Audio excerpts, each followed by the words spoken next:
রব্বুল আলামিন জিবরিলকে ডাক দিয়ে বলছে, জিবরাইল, যেই মানুষটাকে আমি পয়গম্বর বানাবো সেই মানুষটাকে উলঙ্গ করে জিবরাইল অন্ধকূপের মধ্যে ফেলায় দাও।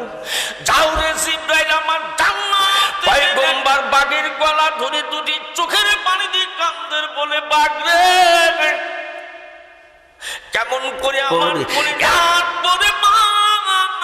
সন্তানকে ডেলিভারির সময় যখন চলে না আসে, স্বামীকে বলে, স্বামী গো থাকলা। পয়গম্বরের জামা যখন পিছনের দিকে সিরা বেঁধে গেল, আজিজ মিসর বলতেছে, বিবি জুলাইখা, তুমি হলে মিথ্যাবাদী আর আমার গোলাম ইউসুফ হলো দুনিয়ায় সত্য। হযরতে ইমরানের নাম শুনছেন আপনারা? যিনি বাইতুল মুকাদ্দাসের ইমাম ছিলেন। এই বাইতুল মুকাদ্দাসের ভিত্তি স্থাপনকারী ছিলেন হযরত ইয়াকুব আলাইহিস সালাম। ইয়াকুব আলাইহিস সালামের বাবার নাম ছিলেন ইসাক আলাইহিস সালাম। ইসাক আলাইহিস সালামের বাবার নাম ছিলেন ইব্রাহিম আলাইহিস সালাম। ইব্রাহিম আলাইহিস সালামের বাবার নাম ছিলেন তারেক, যাকে আমরা আজর বলি। সোনার বাপজানেরা, যুবক ভাইরা, ইব্রাহিম আলাইহিস সালামের দুটি পুত্র সন্তান ছিলেন। কয়টা পুত্র সন্তান? দুটি পুত্র সন্তান। একজন হলেন মা সারার গর্ভে ইসমাইল আলাইহিস সালাম,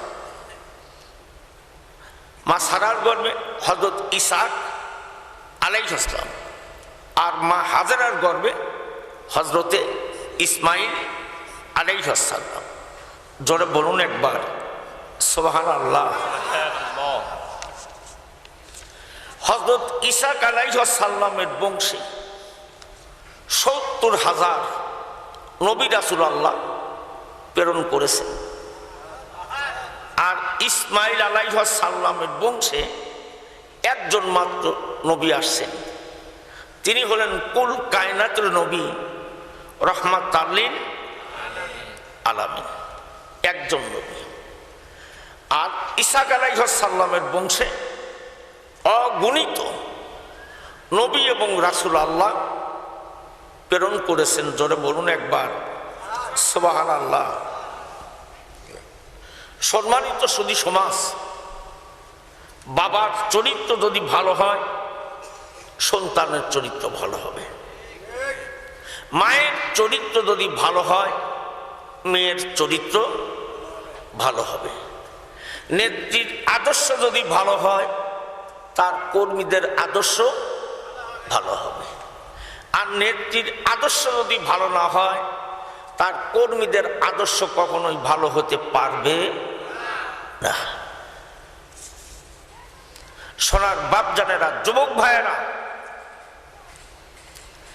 হযরতে ইসাক আলাইহিস সালামের দুটি পুত্র সন্তান ছিলেন। কয়টা পুত্র সন্তান? দুটি পুত্র সন্তান। একজন হলেন ঈস, আর একজন হলেন ইয়াকুব আলাইহিস সালাম। জোরে বলুন একবার সুবহানাল্লাহ। হযরতে ইয়াকুব আর ঈস দুই ভাই যমজ, দুই ভাই যমজ। ঈস আগে হয়েছে আর ইয়াকুব আলাইহিস সালাম একটু পরে হয়েছে। ঈস বড়, ইয়াকুব ছোট। সোনার বাপজানেরা, যুবক ভাইয়েরা, পয়গম্বর ইসাক আলাইহিস সালামের দুটি সন্তান, তার ভিতরে একজন নবুয়ত পাবেন। কয়জন? একজন নবুয়ত পাবেন। তিনি হলেন হযরতে ইয়াকুব আলাইহিস সালাম। মানুষ যখন দুনিয়াতে বৃদ্ধ হয়ে যায়, তাদের কিন্তু খাবার চাহিদা বেড়ে যায়।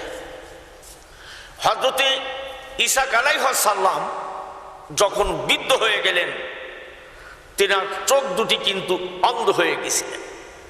দুটি সন্তানকেই কিন্তু বাবা চোখে দেখতে পায় না। সন্তান দুটি যখন বড় হয়ে গেলেন, ঈসা আলাইহিস সালাম অন্ধ মানুষ, খাবার চাহিদা বেড়ে গেছে। অনেকেই আসি, আমাদের বাড়িতে বৃদ্ধ বাবা আছে, মা আছে, আমরা কেউ খেতে দেই, কেউ আবার খেতে দেই না, আবার কেউ আবার বাড়ির থেকে পিতামাতাকে বের করে দেই, দেন না? অনেকে আসি, আমরা বৃদ্ধ মা বাবাকে বাড়ির থেকে বের করে দেই। হোমা নারুকা ও জান্নাতুকা, মা বাবাই জাহান্নাম, মা বাবাই জান্নাত। সোনার বাপ জানেরা, যুবক ভাইরা, আল্লাহর নবী বলেন, যেই ঘরেতে পিতা আর মাতা জীবিত আছে, ওই যুবকের জন্য দুটি বেহেশতের দরজা খোলা আছে। দুটি বেহেশতের দরজা খোলা আছে, ঈশা টু ফজর, ফজর টু ঈশা। যদি একজন মারা যান, একজন জীবিত থাকেন, একটা বেহেশতের দরজা খোলা আছে। যদি দুজনই মারা যান, তাহলে দুটি জান্নাতের দরজাই ওই যুবকের জন্য চিরদিনের জন্য বন্ধ হয়ে গেছে। চিরদিনের জন্য জান্নাতের দরজা বন্ধ হয়ে গেছে। সোনার বাপ জানেরা, যুবক ভাইয়েরা, আমি আপনাদের খেদমতে আরজ করে বলব, তাহলে ঈসা আলাইহিস সালাম অন্ধ মানুষ, দুটি সন্তানের জন্যই দোয়া করবে। কয়জনের জন্য? দুইজনের জন্যই দোয়া করবে। কিন্তু ঈসা আলাইহিস সালাম যখন বৃদ্ধ হয়ে গেছে, তখন সন্তান, বড় সন্তানকে ইশকে বলছেন যে, বাবা, তুমি যদি একটু আমাকে গোস্ত আর রুটি ভুনা করে খাওয়াইতে পারো, আমি আজকে তোমার জন্য দোয়া করব, আল্লাহ যেন তোমার নামটা নবুয়তের দপ্তরের ভিতরে লিখে নেন। জোরে বলুন একবার সুবহানাল্লাহ।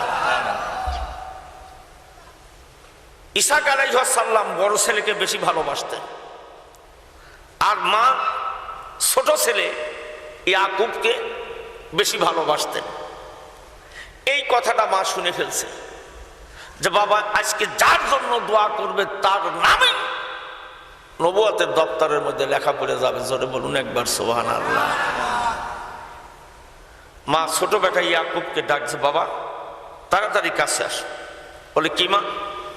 তুই তোমার বাবাকে যদি আজকে ভোনার গোস্ত আর রুটি যদি খাওয়াইতে পারো, তোমার বাপ আজকে যার জন্য দোয়া করবে তার নাম নবুয়তের দপ্তরের মধ্যে আল্লাহ লিখে নিবে। জোরে বলুন একবার সুবহানাল্লাহ। তাড়াতাড়ি গোস্তের ব্যবস্থা করো, সহযোগিতা আমি তোমাকে করবো, রান্না বান্না সব কিছু আমি। বলে, মা, রান্না বান্না তো সব করবে। বলে, ভাইয়ের গায়ে কিন্তু বড় বড় পশম আছে, আমার গায়ে কিন্তু সেই বড় বড় লোম নাই।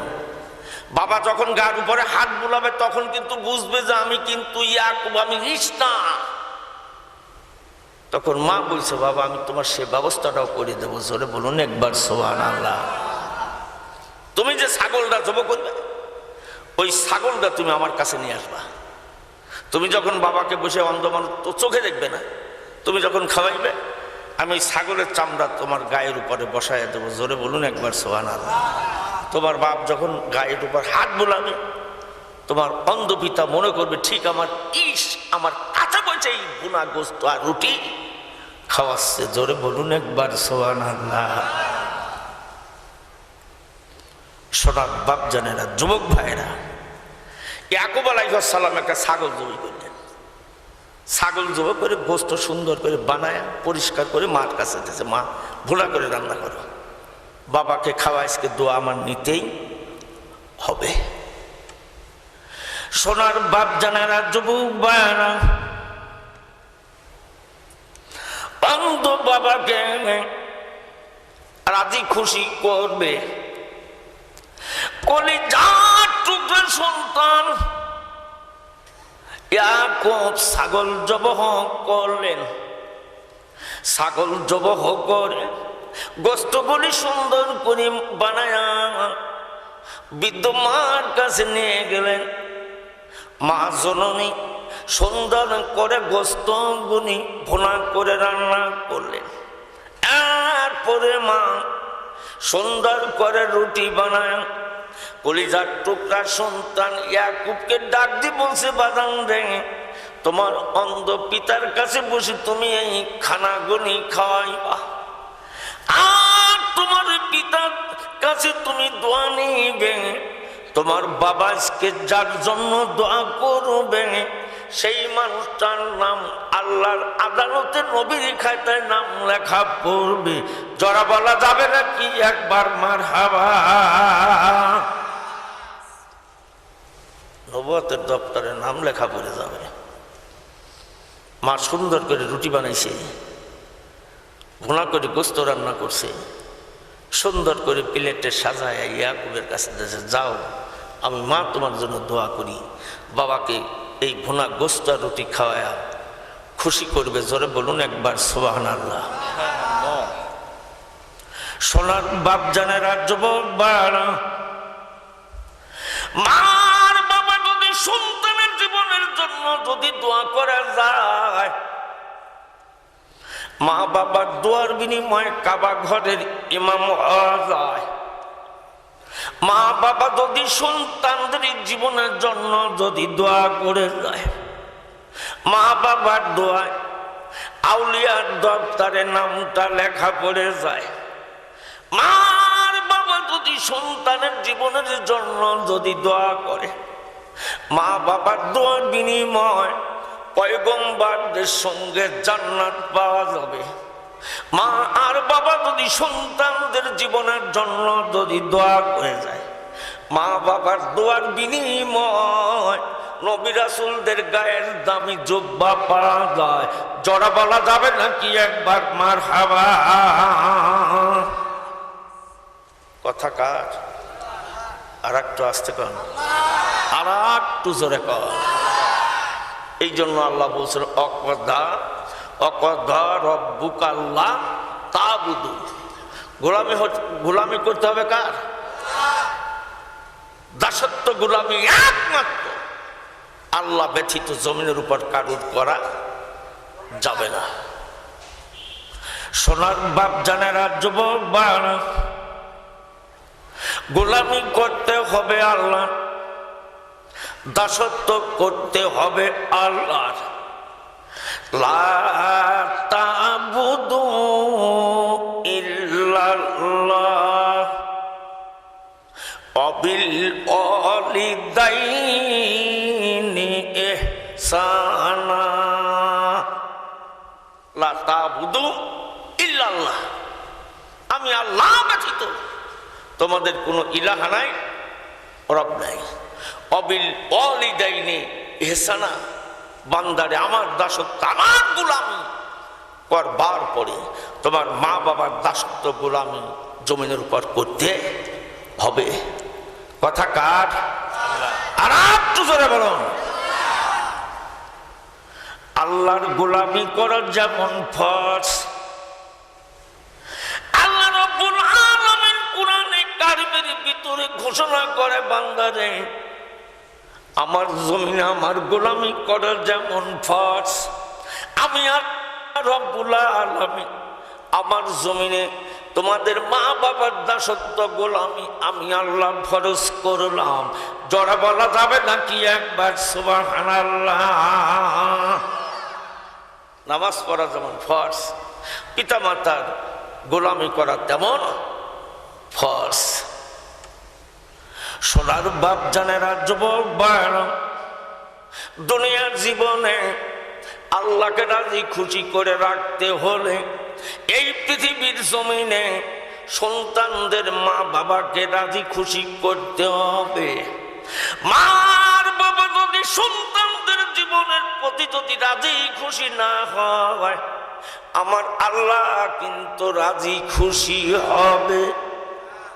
জোরে বলুন, জোরে বলুন।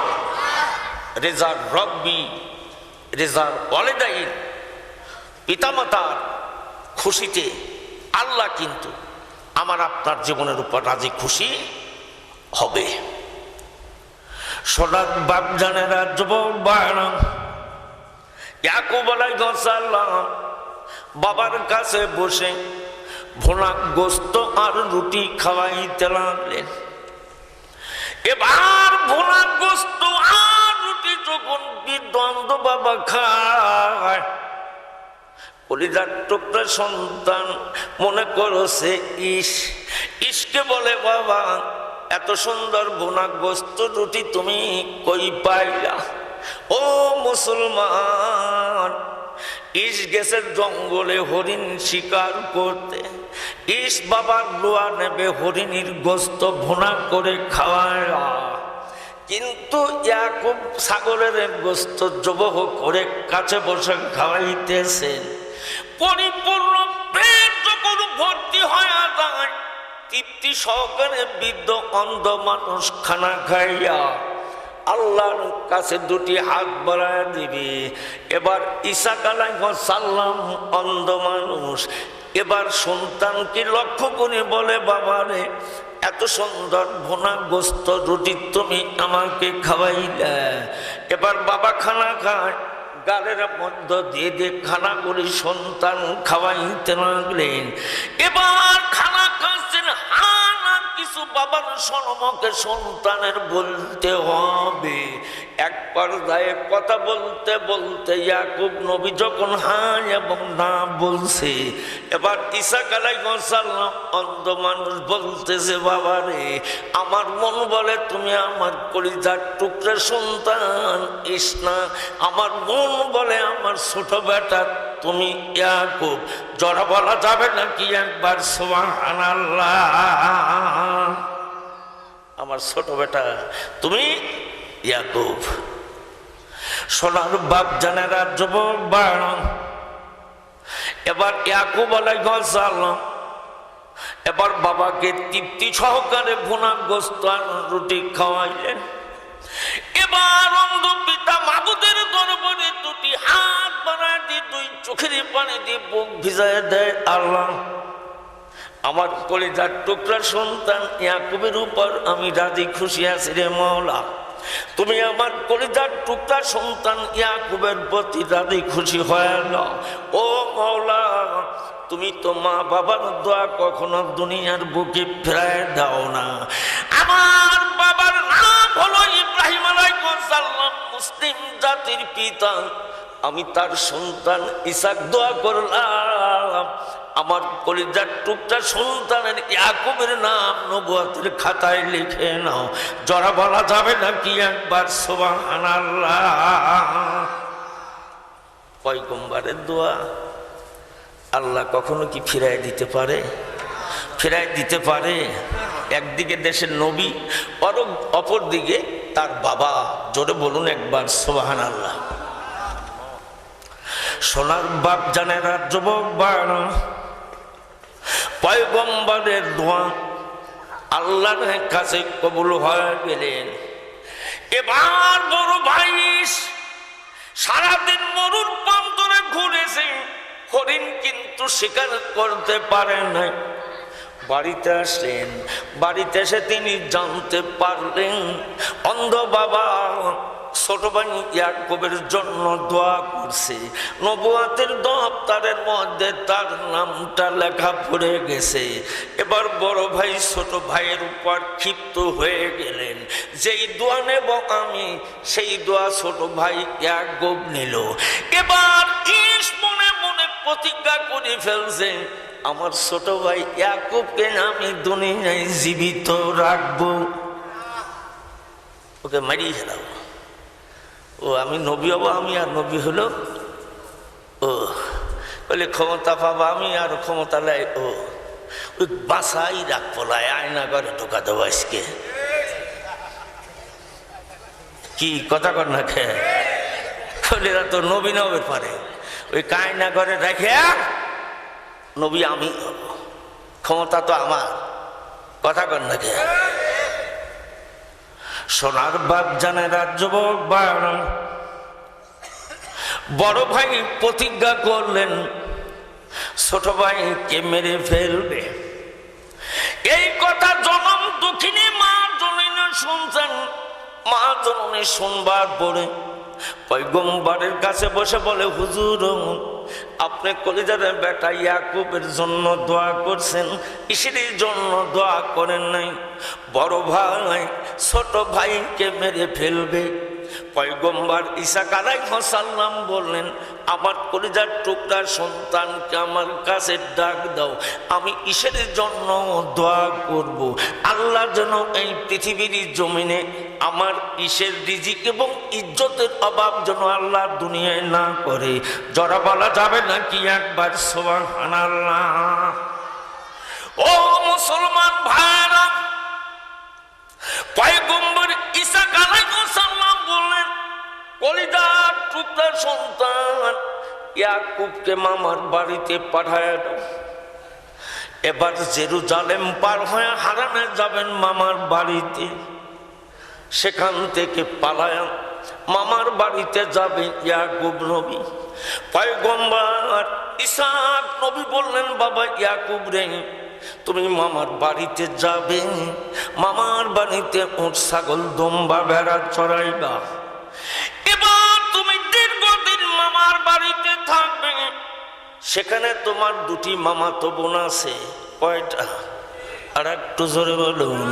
দুটি মামাতো বোন আছে। তুমি মামার বাড়িতে থাকবে, যেই মেয়েটাকে পছন্দ হয় তুমি নিজের মামাতো বোনকে বিবাহ করবে। জোরে সুবহানাল্লাহ। আমাদের দেশের মামাতো ভাইয়ের মতন না, যে হোন্ডার পাশে নিয়ে গেলে আমার বউ হয়ে গেল, তুলবের পারলেই কাম আছে, তাই না? বয়স হোক আর না হোক। ইসহাক আলাইহিস সালামের বেটা ইয়াকুব নবী মামার বাড়িতে যা উট ছাগল দুম্বা ভেড়া চড়াচ্ছে। তারপরে বিয়োগী নবী রাসূলদের কিন্তু আল্লাহ মরুর প্রান্তরে উট ছাগল দুম্বা ভেড়া রাখাল বানাইছে। সোনার বাপ জানেরা, যুবক ভাইরা, দীর্ঘদিন মামার বাড়িতে বাজান থাকবে। ও মুসলমান, এবার জেরুজালেম পার হয়ে যাচ্ছে, যেখানে আল্লাহর ঘর বাইতুল মুকাদ্দাস হয়ে গেছে। পয়গম্বর ইয়াকুব নবী যুবক মানুষ হাঁটতে হাঁটতে যাইতে যাইতে যেইখানে বাদান জেরুজালেম মসজিদ রয়ে গেছে ফিলিস্তিনের মাটিতে, পয়গম্বর ইয়াকুব নবী যুবক মানুষ তখনও কিন্তু নবুয়ত পায় নাই। ও মুসলমান, হাঁটতে হাঁটতে বড় ক্লান্ত হয়ে যায়। এবার পাথরের সঙ্গে মাথাটা লাগায়া ঘুমা পড়লেন। মরুর প্রান্তরে ইয়াকুব ঘুমায়া পড়েছেন। এবার অন্ধকার রজনী মরুর প্রান্তরে বাতাসে ঘুমায়া পড়েছে।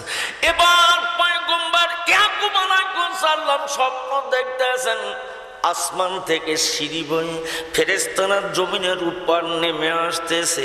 যেই জায়গায় বাইতুল মুকাদ্দাস মসজিদ খানা রয়ে গেছে, ওই জায়গাটুকুন খসে আবার সিঁড়ি বয়া ফেরেশতারা আসমানে উঠে যাচ্ছে। জোরে বলা যাবে নাকি একবার সুবহানাল্লাহ? যেই জায়গায় বাইতুল মুকাদ্দাস মসজিদ, সুবহানাল্লাযী আসরা বিআবদিহি লাইলাম মিনাল মসজিদিল হারামে ইলাল মসজিদিল আকসা। সোনার বাপ জানেরা, যুবক ভাইরা, পয়গম্বর ইয়াকুব আলাইহিস সালাম এই স্বপ্ন দেখলেন। স্বপ্ন দেখবার পরে ঘুম ভেঙে গেল যুবক মানুষ। ঘুম ভাঙবার পরে আল্লাহকে ডাক দিয়ে বলে, আল্লাহ, আমি জীবনে কি তাকায় দেখলাম? আসমান থেকে ফেরেশতা জমিনে নামলো। এই জায়গাটুকের মধ্যে ঘুরে আবার সিঁড়ি বয়া আল্লাহ আসমানে উঠে গেল। ইয়াকুব আলাইহিস সালাম মনে মনে আল্লাহকে ডাক দিয়ে বললেন, আল্লাহ, পরবর্তীতে যদি আমার এই দেশে আবার যদি ফেরার মতন তৌফিক দাও, আমি তোমার জন্য ইবাদতের জন্য একটা ঘর আমি নির্মাণ করব। জোরে বলা যাবে নাকি একবার সুবহানাল্লাহ? আমি যদি পরবর্তী যদি এই জেরুজালেমে আসি, আমি এইখানে ইবাদতের জন্য একটি ঘর নির্মাণ করব। জোরে বলুন একবার সুবহানাল্লাহ। সোনার বাপ জানেরা, যুবক ভাইরা, হযরতে ইয়াকুব আলাইহিস সালাম মামার বাড়িতে থাকতে লাগলেন। সেখানে দুটি সুন্দর মামাতো বোন ছিল। দুটি বোনই যুবত হয়ে গেছে। যুবতী হবার পরে বড় বোনটা দেখতে খুবই সুন্দর দেখা যায়। ছোট বোনটার চেহারা বড় বোনটার চেহারা ছোটটার চাইতে একটু নরমাল। এবার ইয়াকুব নবী ছোট বোনকে বিবাহ করবে। মামার বড় ইচ্ছা বড় মেয়েকে তার সঙ্গে বিবাহ দেবে। ও মুসলমান, এবার বড় মেয়েটাকে বিবাহ দেওয়ার পরে তাদের সংসার শুরু হয়ে গেল। পরবর্তীতে হারানের মামা তার ছোট মেয়েটাও ইয়াকুবের সঙ্গে বিবাহ দিলেন। ও মুসলমান, তদানীন্তন শরীয়ত অনুযায়ী দুই বোনকে একসঙ্গে বিয়ে করা যায়ছিল। যারা বলা যাবে না কি একবার সুবহানাল্লাহ। বর্তমান শরীয়তের আইন অনুযায়ী দুই বোনকে একসঙ্গে বিবাহ করা হারাম। একটা রাখতে হবে, একটা তালাক দিতে হবে। আমাদের দেশে কত কিন্তু বকাটে যুবকেরম আছে, কথা কয় না নাই? সোনার বাপ জানেরা যুবক বাড়া এবার দুটি বোনকে বিয়ে করলেন। ও মুসলমান, বড় স্ত্রীর গর্ভে 10টি সন্তান দুনিয়ার বুকে জন্ম নেয়। ইহুদারা 10 ভাই। ছোট বিবির গর্ভে হযরত ইউসুফ এবং বেনিয়াম 2 ভাই জন্ম নেয়। এবার বেনিয়ামকে জন্ম দিয়ে মা চিরদিনের জন্য মাটির কবরে চলে যায়। যারা বলা যাবে না কি একবার মারহাবা। বড় স্ত্রীর গর্ভে 10টা সন্তান আর ছোট স্ত্রীর গর্ভে 2টি সন্তান, হযরত ইউসুফ আর বেনিয়ামিন। সোনার বাপ জানেরা যুবক বায়না কয়টা সন্তান মোট? আর একটু জোরে বলুন, কয়টা সন্তান? 12টা সন্তান ইয়াকুব আলাইহিস সালামের। ও মুসলমান,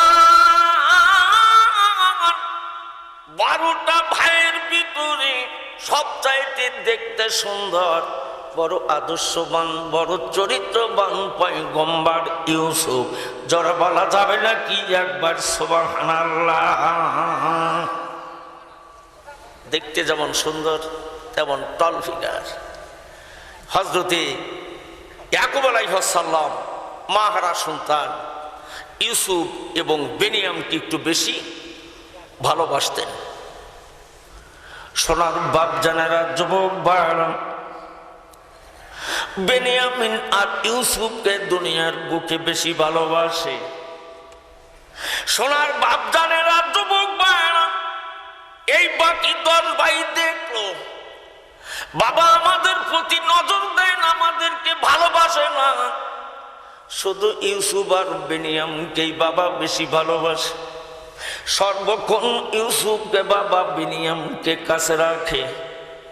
এবার বাকি 10 ভাই পরামর্শ করে বুদ্ধি করল, ইউসুফকে যদি আমরা 10 ভাই মিলে হত্যা যদি না করি, আমাদের বৃদ্ধ পিতা ইয়াকুব কখন আমাদের ভালোবাসবে?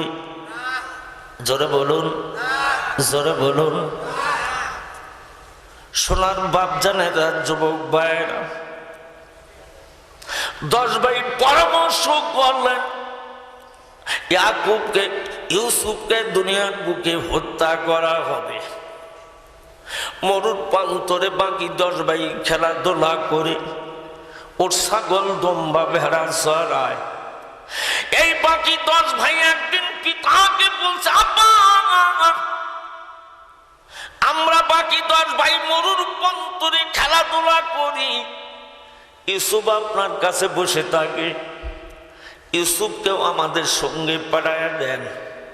বলে না না, আমার ইউসুফকে কখনোই তোমাদের সঙ্গে পাঠানো যাবে না, তোমরা খেলাধুলায় লিপ্ত থাকবে আর আমার কলিজার টুকরা সন্তানকে বনের বাগে খায়া ফেলবে। বাকি 10 ভাই এক বাক্যে বলছিল, আব্বা জান আমরা জীবিত থাকা অবস্থায় আপনার ইউসুফকে বনের বাঘ কখনো খাবে না। জোরে বলা যাবে নাকি একবার সুবহানাল্লাহ? আমরা 10 ভাই বেঁচে থাকা অবস্থায় আপনার ইউসুফকে বনের বাঘে খেতে দেব না। আপনি খালি একটা বার আমাদের সঙ্গে পাঠায়া দেন। সোনার বাপ জানেরা, যুবক ভাইরা, সন্তানদের কথায় বাবা রাজি হয়ে যায়। এবার বাবা যখন রাজি হয়ে গেলেন, এবার ইয়াকুব আলাইহিস সালামের বাড়ি থেকে কমপক্ষে 6 কিলোমিটার দূরে হবে, দূরে নিয়ে গেছেন। এবার বাকি 10 ভাই মিলে ইউসুফকে যখন মারা শুরু করলেন, আমাদেরকে ভালোবাসে না বাবা, শুধু তোমাকেই ভালোবাসে। আজ তোমাকে মরুর প্রান্তরে হত্যা করে ফেলবো। ইউসুফ বালক মানুষ, 2 চোখের পানি দিয়ে কান্দের, বলে ভাইয়া রে, তোমরা বলছো আমরা দেখাশোনা করব, আর তোমরাই আমাকে পেটো। কি অন্যায় করলাম, কোন দেশে আমাকে মারো? বাকি ভাইগুলা বলতেছেন, বাবা আমাদেরকে ভালোবাসে না, তোকে ভালোবাসে। এবার তোকে জনমের মতন আমরা শেষ করে দেয়া। মুসলমান ভাইরা, এবার যখন তাকে অন্ধকূপের মধ্যে নিক্ষেপ করা হবে, এবার যখন তাকে অন্ধকূপের ভিতরে নিক্ষেপ করা হবে, একজন বলে জীবনের মতন হত্যা করে, আর একজন বলে না, ওকে হত্যা করা যাবে না, আমরা মিশরের বণিকের দল পালে ওকে বেছে দেব, নাইলে অন্ধকূপের মধ্যে ওকে আমরা ফেলে রেখে চলে যাব। এবার বাকি 10 ভাইগুলি গায়ের জামা যখন খুলে নিতেছে, পয়গম্বর 2টি চোখের পানি দিয়ে কাঁদতে লাগলেন।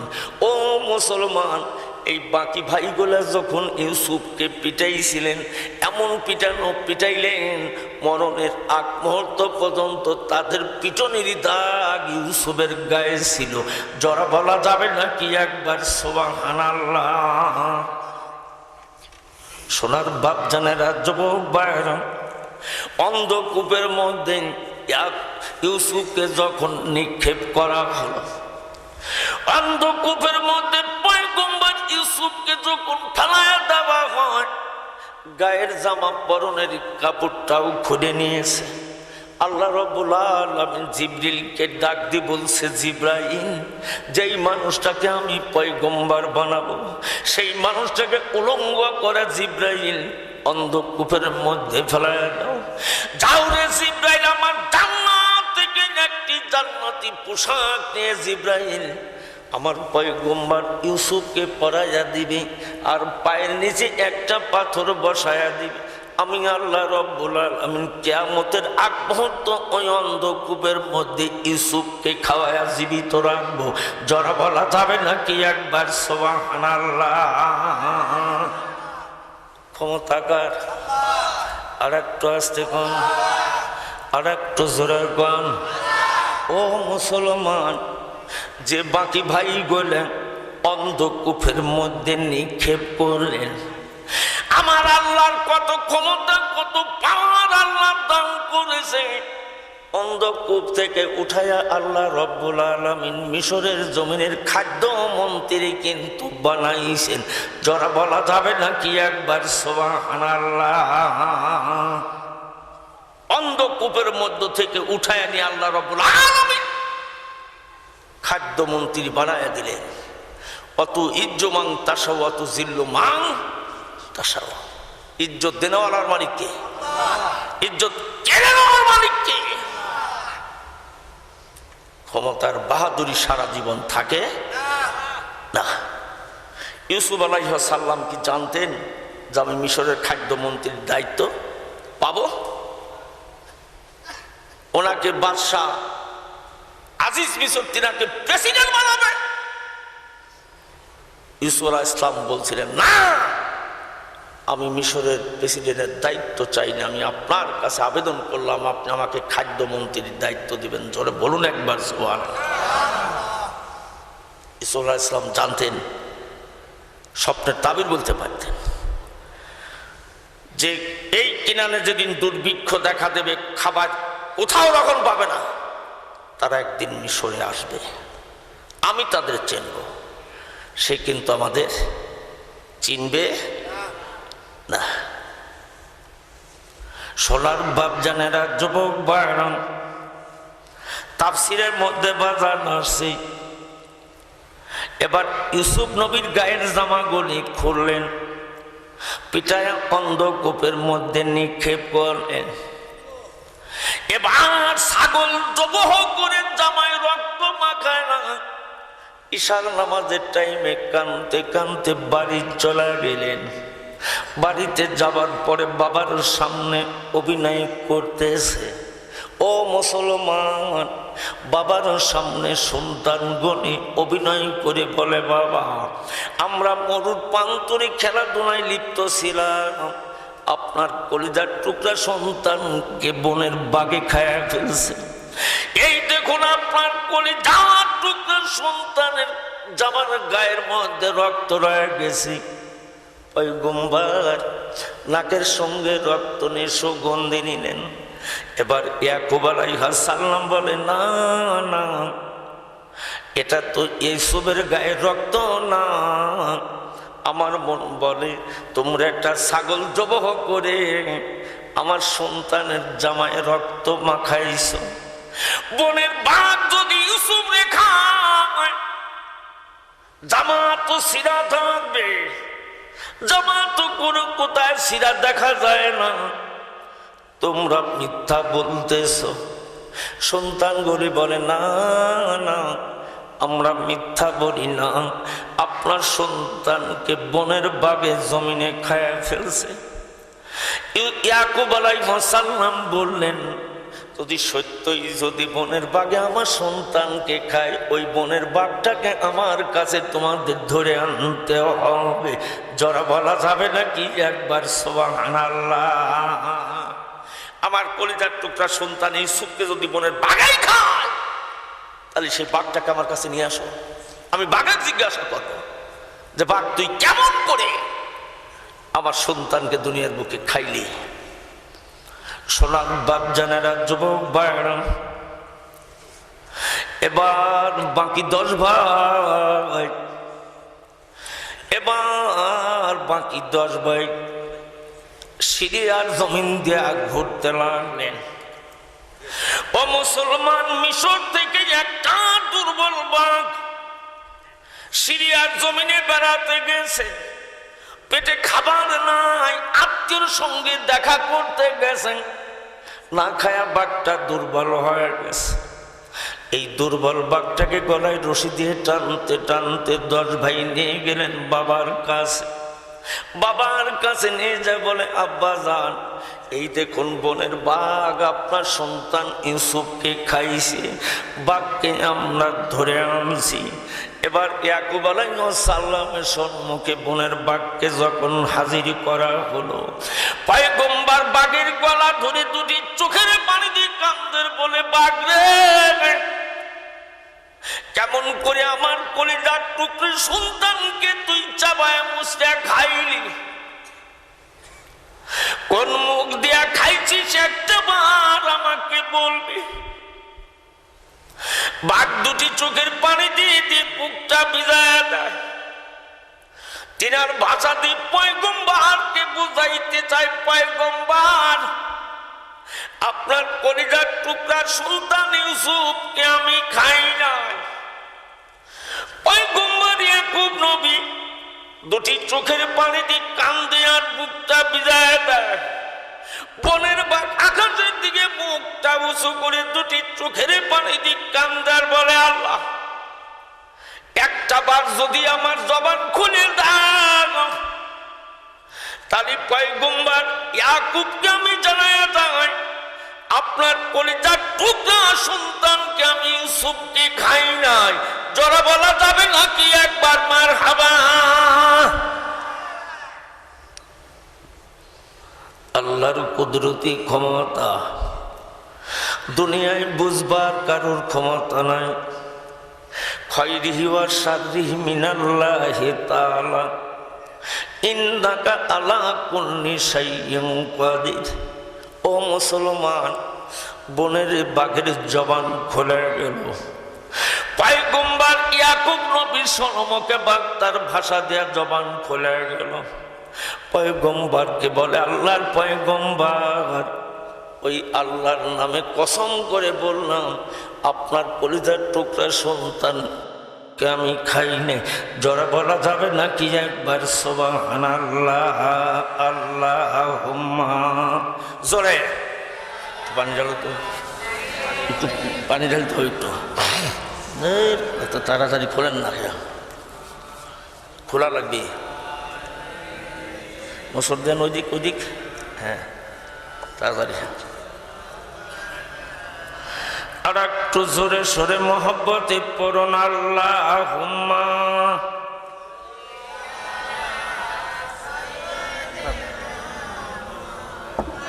এত কে আল্লাহ রে, ঢালেন ঢালেন ঢালেন।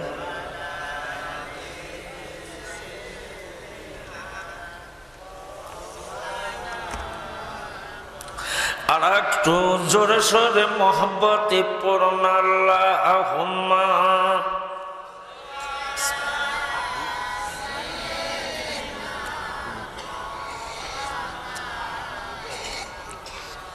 আলহামদুলিল্লাহ।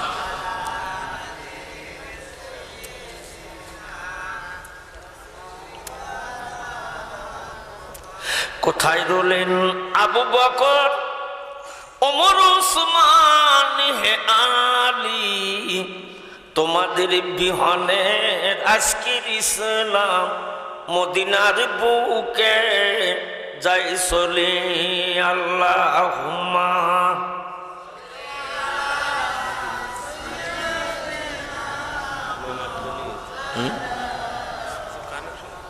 দাঁড়ান একটু, দাঁড়ান।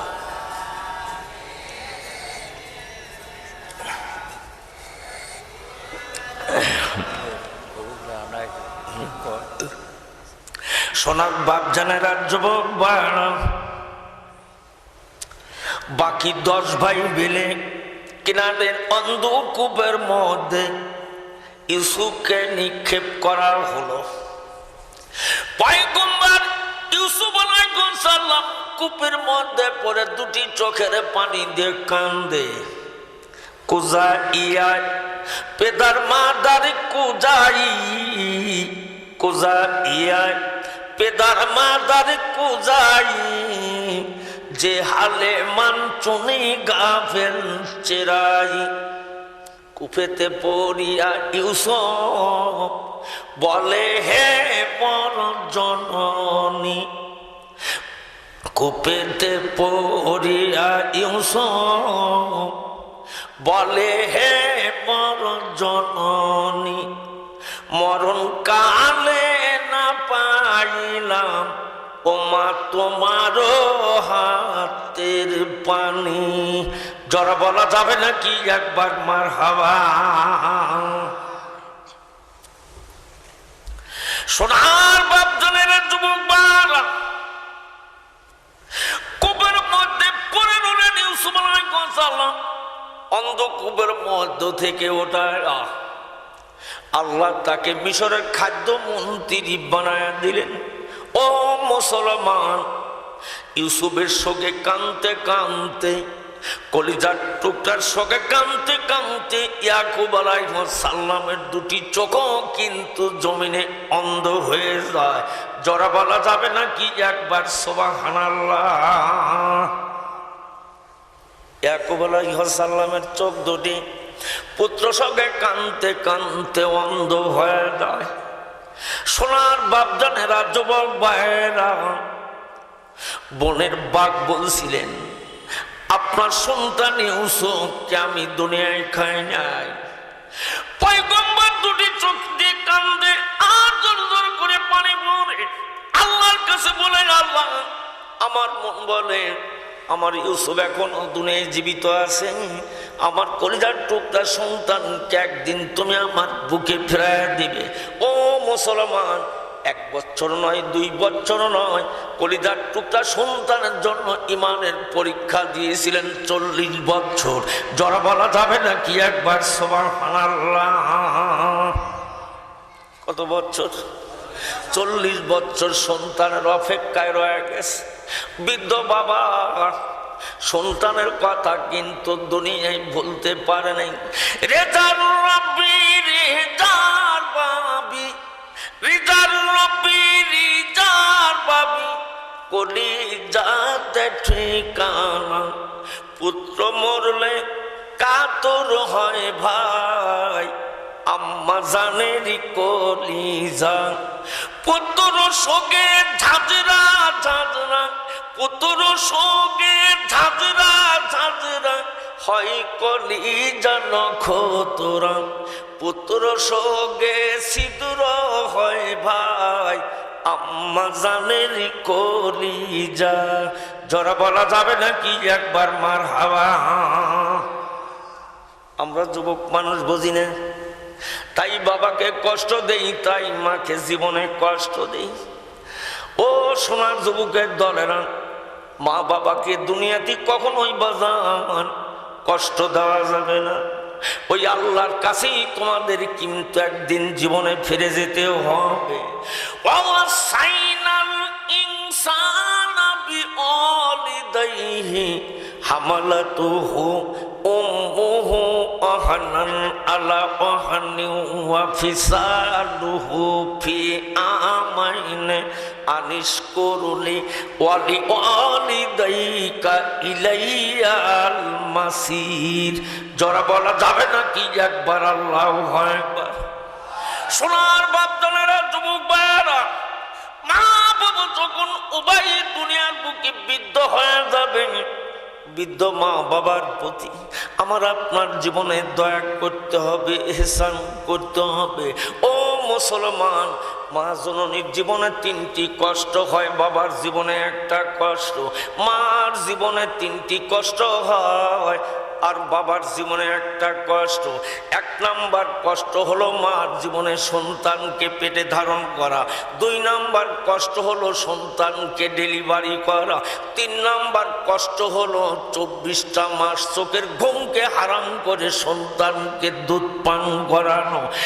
আর বাবা জীবনে একটা কষ্ট, বাবা সন্তানকে কেমন করে শিক্ষিত বানাবে, কেমন করে বাড়ি গাড়ি জায়গা জমি সন্তানের জন্য করে দেবে, এই একটা পেরেশান থাকে বাবার জীবনের জন্য। ও মুসলমান, আর মা জননী যেদিন থেকে আমাকে আপনাকে পেটে ধারণ করেছে, সেই দিন থেকে মার জীবনের মধ্যে পেরেশানি এসে গেছে। এই সন্তান ডেলিভারি করতে গিয়ে আমি মারা যাব কি বাঁচবো, এইভাবে মা কিন্তু জীবনকে পরিচালনা করে। এরপরে মা সন্তানকে ডেলিভারির সময় যখন চলে না আসে, স্বামীকে বলে, স্বামী গো, থাকলো আপনার বাড়ি, থাকলো আপনার গাড়ি, থাকলো আপনার জায়গা জমি, আলমারির চাবি, সব আমি মুছে দিয়ে গেলাম, আপনি আমাকে মাফ করে দিবেন। সব আপনি বুঝে নেন আর আপনি আমাকে মাফ করে দেন। এই সন্তানকে ডেলিভারি করতে গিয়ে আমি মা জীবনে মারা যাব, মন বলে বাঁচব না। ও মুসলমান, অনেক মা আছে সন্তান বাবাকে উপহার দিয়ে মাটির কবরে চলে যাচ্ছে। অনেক মা আছে সন্তানকে পেটে নিয়ে মা মাটির কবরে চলে যাচ্ছে। আল্লাহর নবী বলেন, যেই মা জননী সন্তানকে ডেলিভারি করতে গিয়ে জীবনে মারা যায়, ওই মায়ের নামটা আমার আল্লাহ শহীদের খাতার মধ্যে লিখে নেয়। জোরে বলা যাবে না কি একবার সুবহানাল্লাহ? যেই মা জননী সন্তানকে ডেলিভারি করতে গিয়ে মারা যায়, ওই মায়ের নামটা আল্লাহ শহীদের খাতার মধ্যে লিখে নেন। জোরে বলুন একবার সুবহানাল্লাহ। সোনার বাপ জানেরা, যুবক ভাইরা, যে মা সন্তানকে ডেলিভারি করতে মারা যায়, সোনার বাপ জানেরা, যুবক ভাইরা, হযরত ওমরের শাসন আমলে একটা যুবক মানুষ, যুবকটা বড় দিনদার, বড় মুত্তাকি পরহেজগার, একটা মেয়েকে বিয়ে করলেন, মেয়েটা বড় দিনদার মুত্তাকি পরহেজগার। এবার স্ত্রীর গর্ভে সন্তান আসবার পরে স্বামী স্ত্রীর পরামর্শ করে বলে, বিবি রে, আমি তো গরিব মানুষ, আমার সন্তান দুনিয়ায় আসতেছে, আমার সংসারটা আমি তেমন ভালো করে চালাইতে পারি না। এবার স্বামী বলে, বিবি রে, আমাকে যদি তুমি অনুমতি দাও, আমি বহিরা দেশে যা কিছুদিন চাকরি করব। স্ত্রী তখন স্বামীকে বললেন, স্বামী গো, আপনি তো দেশ ছেড়ে বাইরে চলে যাবেন, কিন্তু আমার পেটের মধ্যে আপনার নতুন সন্তান রয়ে গেছে, এই সন্তানের দায়িত্ব দুনিয়ায় কে নেবে? আপনি তো বহিরাগত দেশে চলে যাবেন। এবার যুবক নামজন মুসলমান বলে, বিবি, তোমার পেটের মধ্যে যে সন্তান রয়ে গেছে, এই সন্তানের দায়িত্ব আমার আল্লাহর কাছে আমি আমানত রেখে চলে যাব। জোরে কান সুবহানাল্লাহ। এই সন্তানের দায়িত্ব আমার আল্লাহর কাছে আমি দিয়ে যাব। আমার আল্লাহ রব্বুল আলামিন তোমার পেটের সন্তানকে হেফাজত করবে। জোরে বলুন একবার সুবহানাল্লাহ। স্ত্রী, তোমার কোনো ভয় নাই, কোনো চিন্তা নাই। আল্লাহ তাখাফু আলা তাহজানু। সোনার বাপ জানেরা, যুবক বায়না, কথাটা লক্ষ্য করে বাজান শুনবেন। এবার যুবক মুসলমান চলে গেলেন বহিরাগত দেশে কাজের জন্য। এবার স্ত্রী 10-15 দিন যখন করুণ হয়ে যায়, ডেলিভারি যন্ত্রণা শুরু হয়ে গেল। একদিন যায়, 2 দিন, 3 দিন পার হয়ে যাচ্ছে, মেয়েটার পেটে সন্তান কিন্তু বাজান ডেলিভারি হয় না। ও মুসলমান, দায়ীরা কত চেষ্টা করলেন, মেয়েটার পেটের সন্তান ডেলিভারি হলো না। এবার 3 দিনের মাথায় সন্তান যখন ডেলিভারি হলো না, মা প্রসাবের যন্ত্রণায় কাতর হয়ে যায়। মালাকাল মউত আজরাইল মেয়েটার রূহটা কবজ করে নিয়ে যায়। ও মুসলমান, মালাকাল মউত আজরাইল যখন রূহটা কবজ করে নিয়ে গেল, কিন্তু মার সন্তান কিন্তু মার পেটের মধ্যেই রয়ে গেল, সন্তান কিন্তু ডেলিভারি হলো না। ও মুসলমান, তাকে গোসল করানো হলো, দাফন কাফন করানো, একটা পাহাড়ের পাশে কবর খনন করে তাকে দাফন করা হলো। এবার দাফন কাফন করবার পরে, এবার কিছুদিন যাবার পরে কবরের মধ্য থেকে একটা জ্যোতিষময় আলো বের হইয়া আল্লাহর আকাশের দিকে উঠে যায়। রাতের বেলায় এই দৃশ্য দেখে প্রতিবেশী মানুষগুলা কবরের পার দেয়া কেউ যায় না। জরা বলা যাবে না কি একবার সুবহানাল্লাহ। সোনার বাপ জানায়, যুবক ভাইয়েরা, যুবকটা বহিরাগত দেশ থেকে জানতে পারলেন, শুনতে পারলেন, তিনার স্ত্রী দুনিয়ার বুকে আর জীবিত নাই, ইন্তিকাল করেছে। এবার যুবক কিছুদিন পরে বিদেশ থেকে বাড়িতে আসলেন। বাড়িতে এসে দেখতেছেন ঘরের দরজায় তালা মারা রয়ে গেছে। যুবককে দেখে প্রতিবেশী মানুষগুলি কাছে আগায় আসলেন, বলে, ভাইজান, তোমার স্ত্রী 3 দিন প্রসবের বেদনায়, পেটে সন্তান কিন্তু ডেলিভারি হয় নাই, তোমার স্ত্রী ইন্তিকাল করেছে।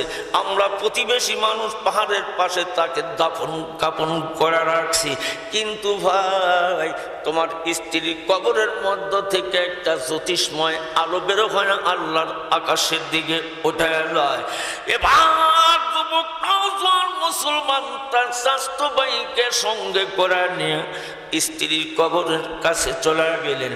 স্ত্রীর কবরের পাশে দাঁড়ানো, 2টি চোখের পানি দিয়ে বুক ভিজায় কাঁদতেছে, আল্লাহ গো, আমার স্ত্রীর গর্ভে সন্তান ছিল, সন্তান তো দুনিয়ার বুকে ডেলিভারি হলো না, আমার স্ত্রী সন্তান নিয়ে মাটির কবরের মধ্যে ঘুমায় আছে। এবার স্বাস্থ্য ভাই বলে, ভাইয়া রে, মাঝে মধ্যে ভাবির কবর থেকে একটা জ্যোতিষময় আলো বের হয়ে আসে।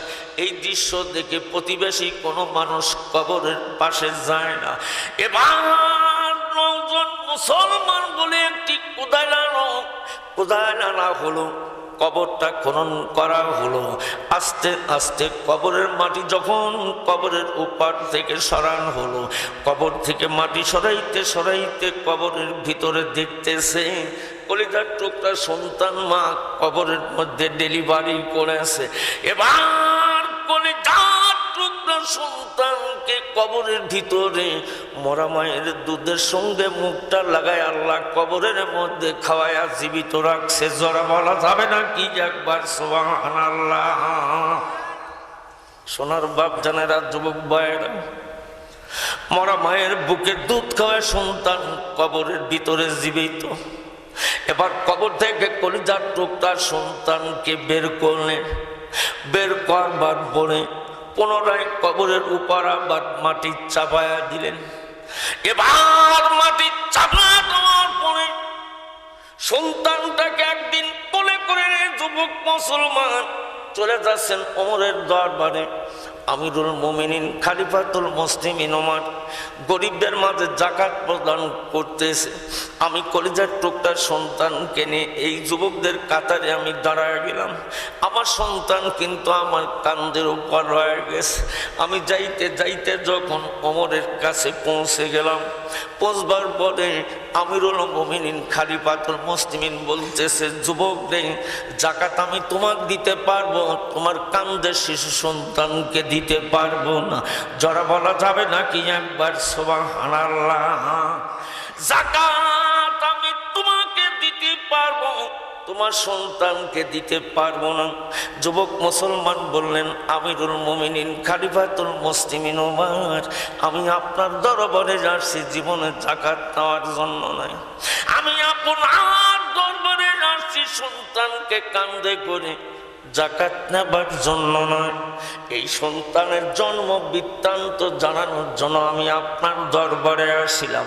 হযরত ওমর, আপনি তো আমার সন্তানের রিজিক দাতা না। ওই আল্লাহ রাব্বুল আলামিন অন্ধ কবরের ভিতরে আমার মরা স্ত্রীর দুধ খাওয়ায়া আল্লাহ আমার সন্তানকে জীবিত রাখছে। এই কথাটুকু জানানোর জন্যই আমি আপনার দরবারে আসছিলাম। যারা বলা যাবে নাকি একবার মারহাবা।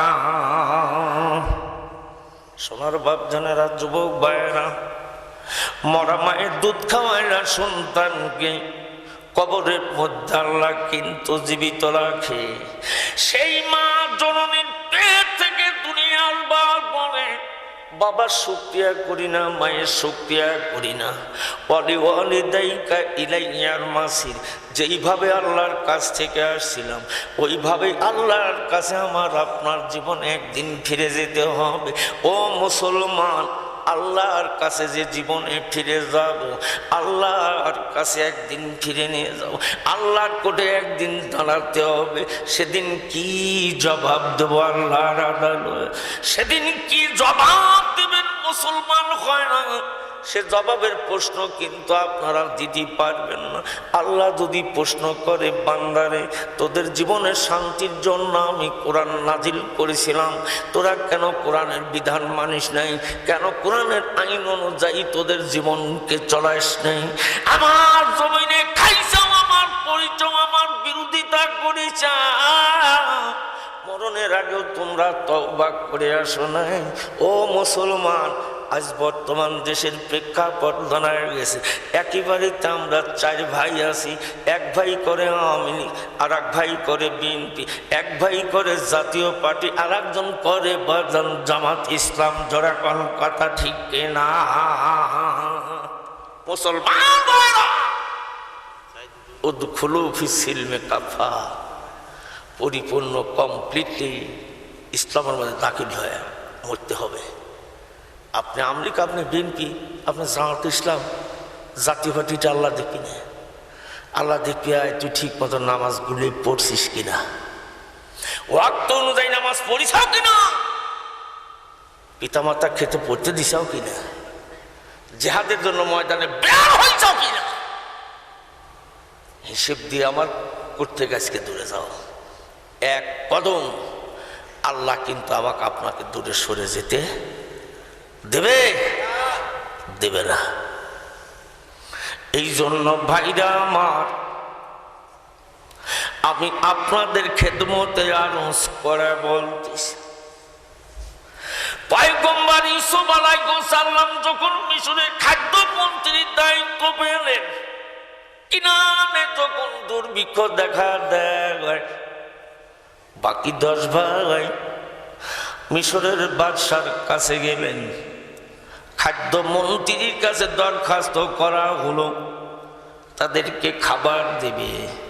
ইউসুফ আলাইহিস সালাম 10 ভাইকে দেখে সঙ্গে সঙ্গে চিনে ফেলছে, কিন্তু বাকি 10 ভাই কিন্তু ইউসুফকে চেনে নাই। জরা বলা যাবে নাকি একবার সুবহানাল্লাহ? ইউসুফ আলাইহিস সালাম দেখেই চিনে ফেলছে, চিরাই আমার সেই মার পেটের ভাই, এরাই আমাকে একদিন হত্যা করার জন্য কিনারের অন্ধকূপের মধ্যে নিক্ষেপ করছিল। সোনার বাপ জানেরা, যুবক ভাইয়েরা, একদিকে মিশরের খাদ্য মন্ত্রীর দায়িত্ব পেলেন, অপরদিকে জুলাইখার একটা মিথ্যা কথার বিনিময় বিনা বিচারে 10 বছর জেল খাটলেন। কত বছর? আর একটু আসতে কন। বিনা বিচারে 10 বছরের জেল খাটলেন। ও মুসলমান, জুলাইখা ব্যভিচারের জন্য ইউসুফকে ডাক দিয়েছে। ইউসুফ ঘরের মধ্যে গেছে, উলঙ্গ ছবিগুলি দেখছে। জুলাইখার খোদার ইবাদত, কাপড় যেই খোদার ইবাদত করে কাপড় দিয়ে সুন্দর করে ঢেকে রাখছে। পয়গম্বর ইউসুফ নবী জিজ্ঞাসা করছিল, জুলাইখা এইটা কি? বলে আমার এইটা খোদা। কাপড়টা তো সরাও তো দেখি। এবার দেখে মাটি দিয়ে বানানো খোদা, যেই খোদা কথাও শোনে না, উপকারও করতে পারে না। লা ইয়াসমাউ ওয়ালা ইউবসিরু ওয়ালা ইউগনি আনকা শাইয়া, যে উপকারও করতে পারবে না, ক্ষতি করতে পারবে না, এমন একটা খোদার ইবাদত তুমি জুলাইখা করো। এবার ইউসুফ আলাইহিস সালাম বলতেছে, জুলাইখা এত বড় পাপের কাঁধে আমি কখনো পাড়া দিতে পারবো না। পৃথিবীর কোনো মানুষ না দেখে আমার আল্লাহ কিন্তু তাকায়া দেখবে, নবুয়তের দপ্তর থেকে আমার নামটা কাটা করে যাবে। ও মুসলমান, ইউসুফ আলাইহিস সালাম দরজার দিকে দৌড় মারলেন। আপন কুদরতি ক্ষমতায় প্রতিটা দরজা খুলে যাচ্ছে। এবার জুলাইখা পিছনে পিছনে দৌড়াচ্ছে। যাইতে যাইতে পিছন থেকে থাপা মারে জামাটা ধরলেন। এট এ টাইমে আজিজ মিশর রাজ দরবার থেকে রুমে প্রবেশ করতেছে।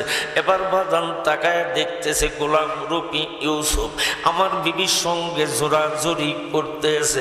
মাথার চুলগুলো উস্কো খুস্কো পাগলের মতন হয়ে গেছে। এবার আজিজ মিশর জুলাইখাকে বলছে, জুলাইখা আমি কি দৃশ্য তাকায় দেখলাম। এবার জুলাইখা বলছিল, সাঙ্গ যেই গোলামের এত সুখ, যেই গোলামের এত প্রশংসা, এই গোলামি আপনার ঘরের মধ্যে আসছে অবৈধ মিলন করার জন্য। ইউসুফ বলে, না না, আমি আপনার বিবির রুমে আসি নাই, আপনার স্ত্রী আমাকে তার রুমের মধ্যে ধরে আনছে। আনবার পরে প্রতিটি দরজা সে আটকায়া দিস, একাই দরজা খুলে খুলে গেছে। এবার মিশরের শাহী দরবারে বিচার হবে। জুলাইখা বলছে আসে, আর ইউসুফ বলে আসে নাই। ও মুসলমান ভাইয়েরা, এবার শাহী রাজ দরবারে ইউসুফের বিচার করা হল। ছোট্ট একটা শিশু সন্তান দোলনার মধ্যে সে বলছিলেন, ইউসুফ রে, এত বড় পাপের কাজে যদি আপনি লিপ্ত হয়ে যান, নবুয়তের দপ্তর থেকে কিন্তু নাম কাটা পড়ে যাবে। এবার পয়গম্বর ইউসুফ আলাইহিস সালাম আল্লাহর ভয়ে দৌড় দিলেন। দরজা খুলে গেল। এবার মিশরের শাহী দরবারে বিচার হতেছে। এবার বিচারণা করতে গিয়ে ছোট্ট বাচ্চা বলছিল, আজিজ মিশর, আপনার বিবি জুলাইখা দোষী না ইউসুফ দোষী। যদি ইউসুফের গায়ের জামা যদি সম্মুখে বাঁধা যায়, তাহলে আপনার বিবি জুলাইখা দোষী হয়ে যাবে। আর পিছনের দিকে যদি ইউসুফের জামা ছিঁড়াবাদ, আপনার বিবি জুলাইখা মিথ্যাবাদী, ইউসুফ হবে সত্যবাদী। জরা বলা যাবে নাকি একবার সুবহানাল্লাহ? মুসলমান ভাইরা, যেই বিচারে কোনো পার্সিয়ালিটি নাই, শিশু সন্তানের জবাব দিয়ে বলছে, সম্মুখে জামা ছিঁড়া বাঁধলে ইউসুফ হবে দোষী, জুলাইখা হবে সত্যবাদী। আর পিছনের দিকে জামা ছিঁড়া বাঁধলে এবারে জুলাইখা হবে মিথ্যাবাদী, ইউসুফ হবে সত্যবাদী। ও মুসলমান ভাইরা, এবার মিশরের শাহী রাজদরবারে যখন ইউসুফের বিচার করা হচ্ছে, এবার পোশাক পরিহিত অবস্থায় ইউসুফকে যখন রাজদরবারে হাজির করা হলো, ওয়া ইন কানা কামিসুহু কুদ্দা মিন দুবুরিন ফাকাযাবাত ওয়া হুয়া মিনাস সাদিকিন। জোরে বলা যাবে নাকি একবার আল্লাহু আকবার? সোনার বাপজানেরা, যুবক ভাইরা, পয়গম্বর ইউসুফ আলাইহিস সালামের গায়ের জামা যখন চেকআপ করা হলো, পয়গম্বরের জামা যখন পিছনের দিকে ছিঁড়া বেঁধে গেল, আজিজ মিসর বলতেছে, বিবি জুলাইখা, তুমি হলে মিথ্যাবাদী আর আমার গোলাম ইউসুফ হলো দুনিয়ায় সত্যবাদী। জোরে বলা যাবে নাকি একবার সুবহানাল্লাহ? সোনার বাপ জানেরা, যুবক ভাইয়েরা, এবার পয়গম্বর ইউসুফ আলাইহিস সালাম সত্যে পরিণত হয়ে গেলেন, আর বিবি জুলাইখা জমিনে মিথ্যায় পরিণত হয়ে গেল। এবার ইউসুফ সত্যে পরিণত আর জুলাইখা মিথ্যায় পরিণত হয়ে যায়। এবার জুলাইখা বলতেছে, স্বামী গো, সত্যই যদি আপনার গোলাম সত্যবাদী হয়ে থাকে, তবে আপনার গোলাম ইউসুফকে নিয়ে আপনি জীবন যাপন করবেন, আমি জুলাইখা আপনার সঙ্গে সংসার করব না। আর আমাকে নিয়ে যদি রাজ দরবার যদি পরিচালনা করতে চান আর সংসার যদি করে খেতে চান, তাহলে ইউসুফকে বিনা বিচারে 10 বছরের জেল দেওয়া লাগবে। জোরে বলা যাবে নাকি একবার নাউজুবিল্লাহ? কত বছরের জেল? আর একটু জোরে বলুন, আর একটু জোরে বলুন। ভাইরা আমার, নির্দোষীরা খালাস, দোষীরা খালাস পাওয়া যায় আর নির্দোষীদের জেল হয়ে যায়। এবার দোষীরা খালাস পাওয়া যায় আর নির্দোষীরা জেলের কারাগারে বন্দী থেকে যায়। ও মুসলমান, যেই দেশে আলেমদের গায়ের উপর হাত উঠে যায়, সেই দেশে আল্লাহর পক্ষ থেকে গজব নাজিল হয়ে যায়। নামা ইয়াখশাল্লাহু মিন ইবাদিহিল উলামা। এই পৃথিবীর জমিনে নিশ্চয় যদি আল্লাহ যদি বেশি ভয় করে, একমাত্র আলেমরাই বেশি ভয় করে। জোরে বলা যাবে নাকি একবার সুবহানাল্লাহ? এই পৃথিবীর জমিনে আল্লাহ যদি বেশি ভয় করে, তাহলে আলেমরাই জমিনে বেশি ভয় করে। ও মুসলমান, যখন এই দেশে আলেমদের গায়ের উপরে হাত উঠে গেছে, আল্লাহর পক্ষ থেকে জাতিদের উপর বাজান গজব নাজিল হয়ে গেছে। যেই জমিনের উপর আলেমদেরকে হত্যা করা হয়েছে, সেই জমিনে আল্লাহর পক্ষ থেকে গজব নাজিল হয়ে গেছে। সোনার বাপ জানেরা, যুবক ভাইয়েরা, বিনা বিচারে 10 বছর জেলের কারাগারের মধ্যে পয়গম্বর ইউসুফ আলাইহিস সালাম 7 বছর পার হয়ে যাচ্ছে। এবার একদিন আসর নামাজ অন্তে পয়গম্বর জেলের মধ্যে একা একা বসে রয়ে গেছে, মনটা দুর্বল হয়ে গেছে। দীর্ঘদিন চলে যাচ্ছে, বাপ জীবনে একবার খবর নিল না, জনম দুঃখিনী মা দুনিয়ার বুকে জীবিত নাই। এবার জেলের কারাগারের ভিতরে বসে ইউসুফ আলাইহিস সালাম মনটা নরম করে গেছে। হযরতে জিবরিল আমিন জেলের কারাগারের মধ্যে প্রবেশ করলেন, ইউসুফকে সালাম জানাইলেন। জিবরিল আমিন বলতেছে, ভাই ইউসুফ রে, আপনি কি আমাকে চিনতে পারছেন? বলেন, না আগন্তুক ব্যক্তি, আমি কিন্তু আপনাকে চিনি নাই। হযরতে জিবরিল আমিন বলতেছে, ইউসুফ, আমি হলাম আল্লাহর দূত জিবরাইল, আমি আল্লাহর দূত জিবরাইল। ইউসুফ আলাইহিস সালাম মনটা নরম করে বললেন, জিবরাইল, আপনি তো তামাম পৃথিবীর মানুষদের খবর জানেন, আপনি কি আমার কাছে বলতে পারবেন কিনানের বাদশাহ ইয়াকুব নবী দুনিয়ায় জীবিত আছে? একটা বার আপনি কি এই খবর বলে দিতে পারবেন? এবার জিবরিল আমিন বলতেছে, ইউসুফ রে, আপনার খবর আপনার বাপের কাছে বলা যাবে না, আপনার বাবার খবর আপনার কাছে বলা যাবে না।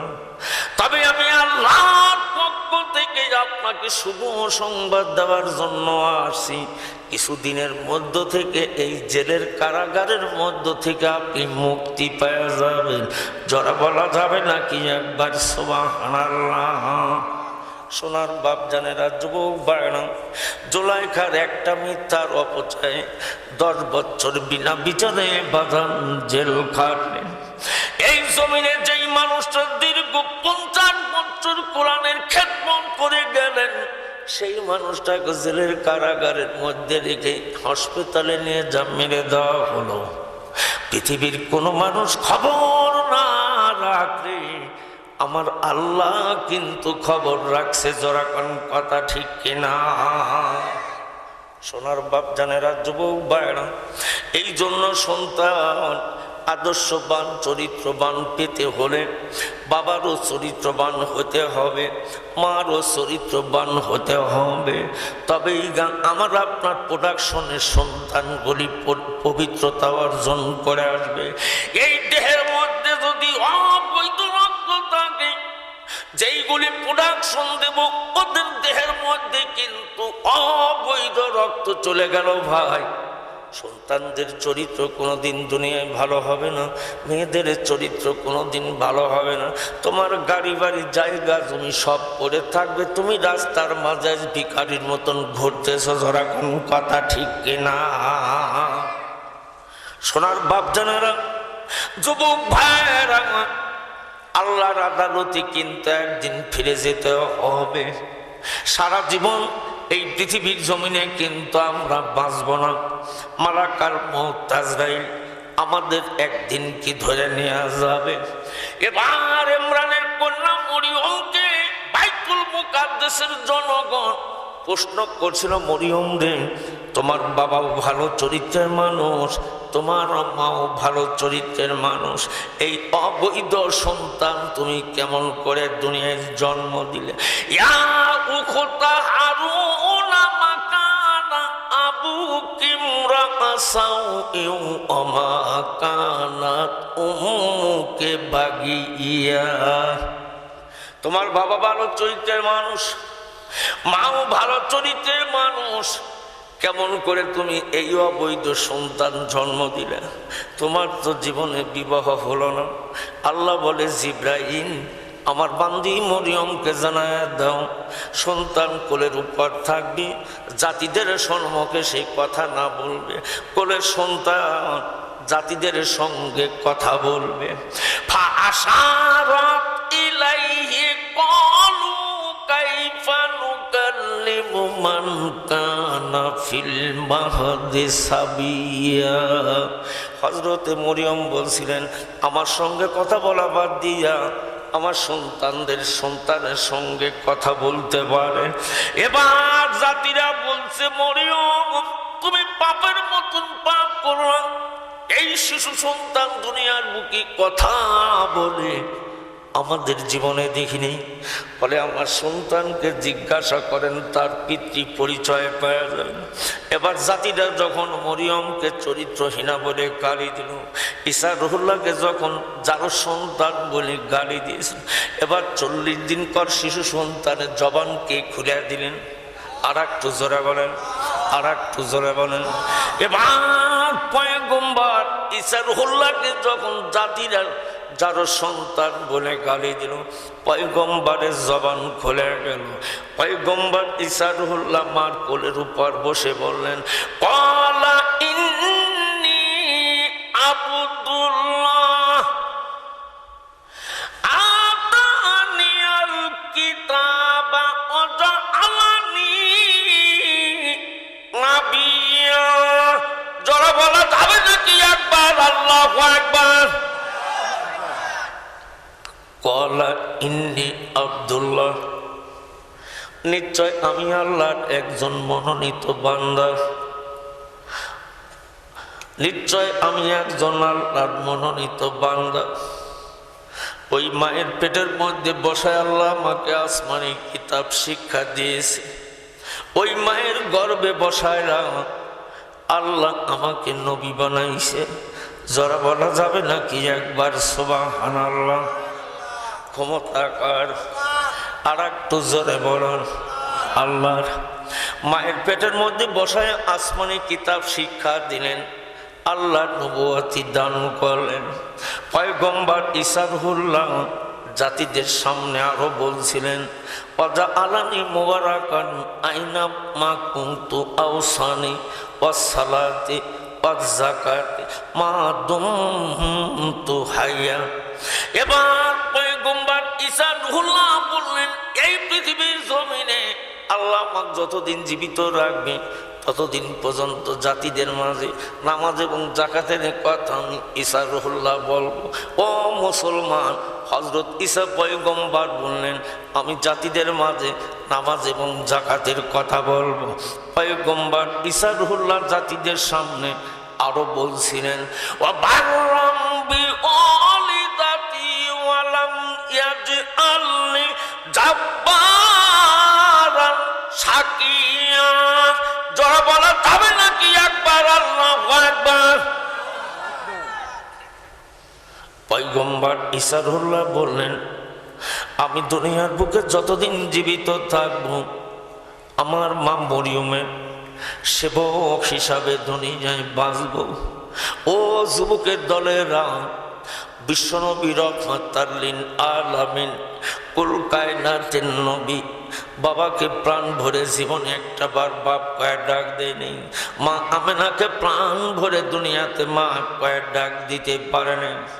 সোনার বাপদানেরা, যুবক মা, নবীজি বলেছেন, হুমা নারুকা অজান্নাতুকা, পিতা মাতার জান্নাত, পিতা মাতাই জাহান্নাম। সেই জাহান্নামের আগুন থেকে বাঁচতে হলে ওয়ালিল্লাযিনা কাফারু বিরাব্বিহিম আযাবুজ জাহান্নাম, কঠিন যন্ত্রণাদায়ক জাহান্নামের আগুন আল্লাহ তৈরি করে রাখছে, যেই জাহান্নামের মধ্যে আল্লাহ কাফেরদেরকে নিক্ষেপ করবে। সোনার বাপজনেরা, যুবক, ওই জাহান্নামের আগুন থেকে বাঁচতে হলে আগে পাঁচগানা নামাজকে আগে কন্ট্রোল করতে হবে। ও মুসলমান, আল্লাহর ঘর মসজিদের সঙ্গে ভালো সম্পর্ক তৈরি করতে হবে। তুমি যুবকদের পাঁচগানা নামাজ পড়বে আর পিতা মাতার সেবায় তুমি নিয়োজিত থাকবে, হালাল হারাম দুনিয়ায় বেঁচে জীবন যাপন করবে। আল্লাহ রাব্বুল আলামিন এই পৃথিবীর জমিনে তোমার রিজিক আর ইজ্জতের অভাব রাখবে না। জোরে বলা যাবে নাকি একবার মারহাবা? সোনার বাপজানেরা, যুবক ভাইরা, সাসকিয়া পশ্চিম পাড়া বাইতুল মামুর জামে মসজিদের উন্নয়নের জন্য আজকের মাহফিলের কিন্তু আয়োজন করা হয়েছে। শুধু মসজিদের পিলার গড়ি